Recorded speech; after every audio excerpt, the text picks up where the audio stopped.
अंबड पोलिसांची धडक कारवाई, खुनाचा प्रयत्न व दंग्याच्या गुन्ह्यातील आरोपी जेरबंद. सविस्तर वृत्तांत.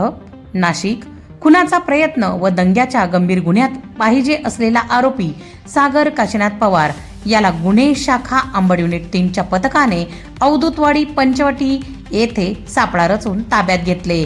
दिनांक 25 मे 2026 रोजी सत्यम प्लाय व रामेश्वर प्लाय दुकानासमोर गाड्या व दुकान चालविण्यासाठी पैशांची मागणी करण्यात आली होती. पैसे देण्यास नकार दिल्याने चेतन सुभाष गडवे, आशिष शरद जगताप व त्यांच्या साथीदारांनी संतोष सातदिवे व सतीश सातदिवे यांना लाथाबुक्यांनी मारहाण करून फरशी, शिडी व फेविकॉलच्या डब्याने डोक्यात मारून गंभीर दुखापत केली होती.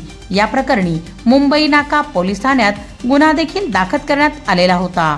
या गुन्ह्यातील आरोपी सागर पवार अवधूतवाडी परिसरात असल्याची गुप्त माहिती मिळाल्यानंतर दिनांक 12 ऑगस्ट रोजी गुन्हे शाखा अंबड युनिट 3च्या पथकाने कारवाई करत त्याला ताब्यात घेतले. चौकशीत त्याचा गुन्ह्यात सहभाग असल्याचे निष्पन्न झाल्याने पुढील कारवाईसाठी त्याला मुंबई नाका पोलिसांच्या ताब्यात देण्यात आले आहे.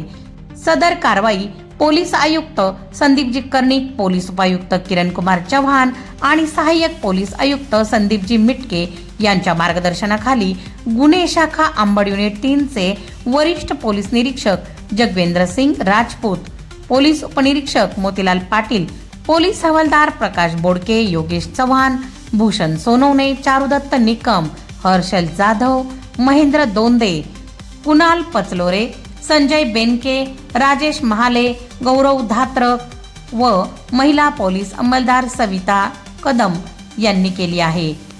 शौर्य रणरागिणी न्यूजसाठी ब्युरो रिपोर्ट, नाशिक.